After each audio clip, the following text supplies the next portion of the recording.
y'all doing today? We got all our honey we pulled here yesterday. Sitting here, we got a heater warming it up, helping everything flow a little easier. So just wanted to show you how we do all this. This is the equipment we went and picked up the other day. This is called a chain uncapper. It's got chains, perfect length to knock the cappings off, and then the spinner at the bottom to help get extra honey out of your cappings.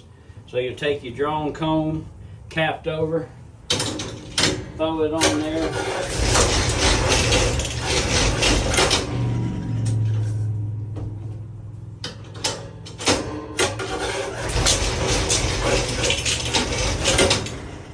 Knocks all the cappings off. Then you got a holding tank where we get 20 frames here, and then over here we got the 20 frame extractor that put the frames in and spins the honey out.